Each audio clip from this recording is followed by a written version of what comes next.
I could never imagine that science could be so fun because that was Mario, he had this sense of humor about things and he was so bright about everything.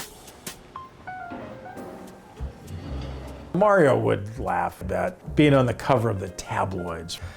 He was telling the world there's an invisible gas that's going up to destroy an invisible shield that's protecting us from invisible cosmic radiation. So he was, in the eyes of the tabloids, associated with space aliens. And this is what the industry was trying to do to destroy his credibility.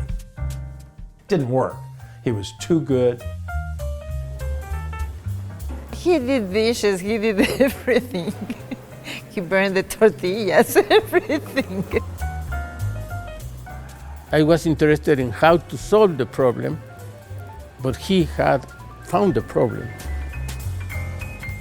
Mario Molina was a Mexican, a bright mind. He went into Berkeley to get his PhD, where he discovered something absolutely vital for the survival of life on Earth.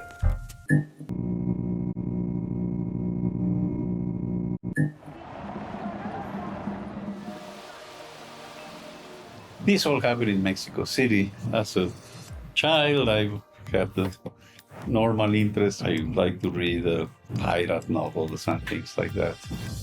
I was still very young when I realized that my teachers were not very good scientists.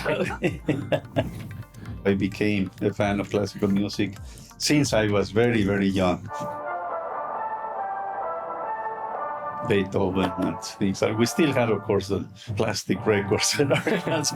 But I remember we were all very happy.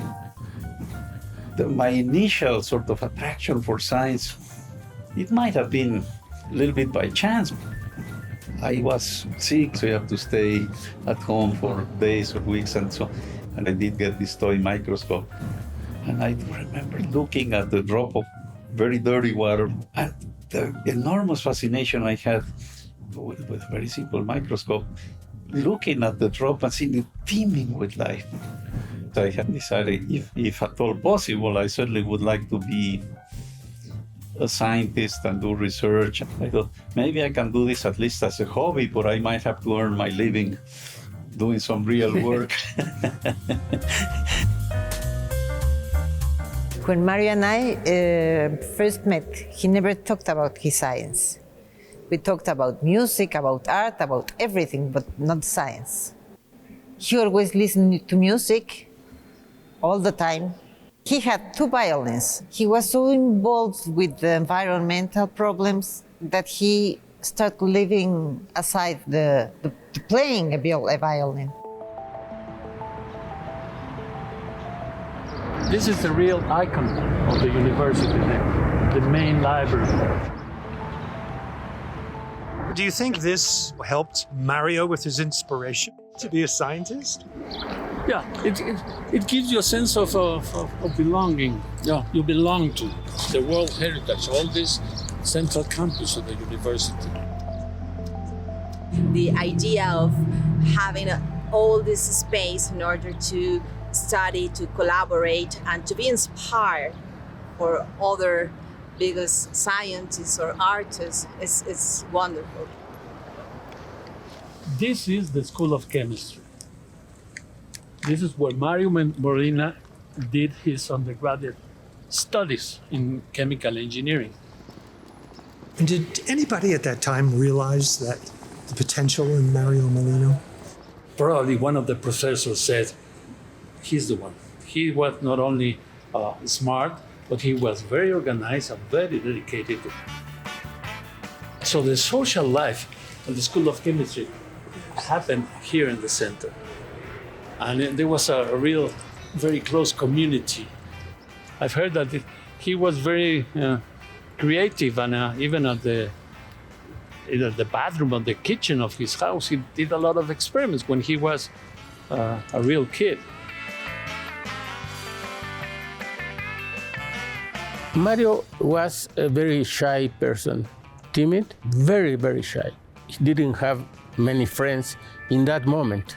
I'm talking about 1968, when he arrived really to Berkeley. Of course, he had to change a lot afterwards. It was really at Berkeley that I could, for the first time, do something new in research, create something or learn something that had not been learned before anywhere. I came back to Mexico as soon as I finished my master's. One day I decided with my children to take them to Disneyland, which was a very classical trip for Mexicans. So we went to Disneyland, and Mario was living there in Irvine. So he invited us to have dinner, and that's when, just the week before that, he got discovered this CFC problem. He told me, I have found that these products maybe are going to destroy the ozone layer. And I didn't believe him, and I didn't understand him. So next day, he invited me to his laboratory, and he explained me in detail what he had done, and that he was very worried. Nobody would believe him. So I felt guilty because I hadn't believed him the day before. And he was really not happy at all. He was very worried about what could happen in the world. He was worried that he couldn't be eloquent enough to convince everybody really to stop production of those chemicals.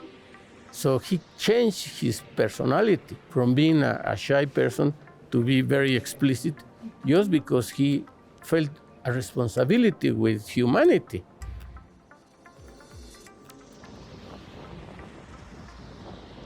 I remember being quite surprised. So I got a call from Sweden.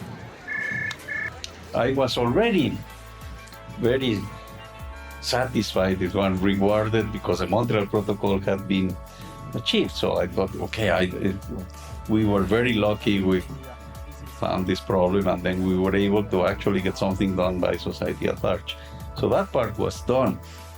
The Nobel Prize is not really on politics, but just on science.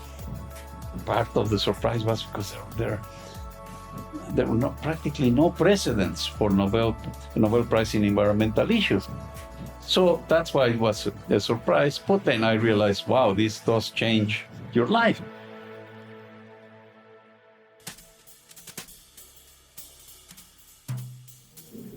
I have to confess that I dressed the Nobel Prize. Yes, I did it. He didn't say no to anything. It's okay, go ahead. So we went shopping, we throw all the old clothing, and he started wearing very nice clothes. That everything goes perfectly. It was making his life easier at the end, because he didn't have to think in those things that he doesn't care. In his later years, he got involved a lot into the climate change fight, because this is the biggest environmental threat to life on Earth. He got involved with the fight to cut down the emissions of super pollutants, cutting methane, cutting nitrous oxide. He was producing papers, he was giving lectures. His spirit was global as his actions. Mario says, is it enough for a scientist simply to publish a great scientific paper? And his life demonstrated quite clearly that it wasn't, because he didn't stop with the great paper. He became an advocate for saving the stratospheric ozone layer. Professor Mario Molina was such an amazing person. He was very kind, also very humble, and he was really our hero. From first predicting that CFCs could deplete the ozone layer, to his relentless diplomacy and advocacy for global action to stop the use of CFCs, he stood as the best of us. And Mario early on realized that the Montreal Protocol could also be an amazing instrument to help us with one of the most challenging problems that we have as humankind, which is climate change. For Mario, He had to do what needed to be done to protect the Earth. If the Arctic needed protecting, he needed to learn what needed to be done, and then he takes that message to the top.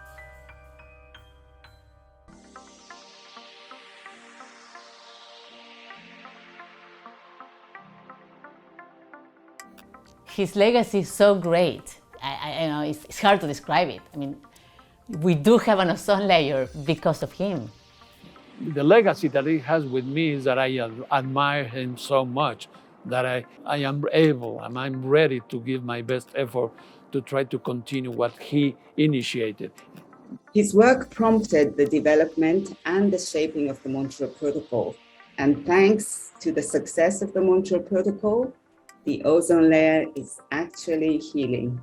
And this is Mario Molina's legacy. His friends will remember him as being a genius who figured out how to make chemistry important to policy.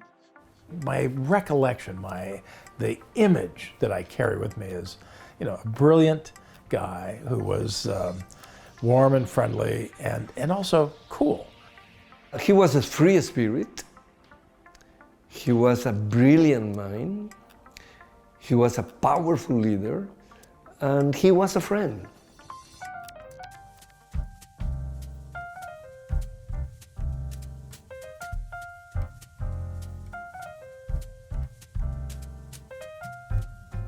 He used to have a beer every day.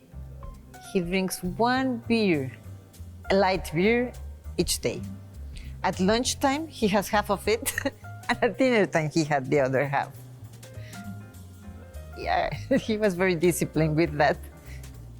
Oh, you're gonna make me cry if I remember more things, so thank you.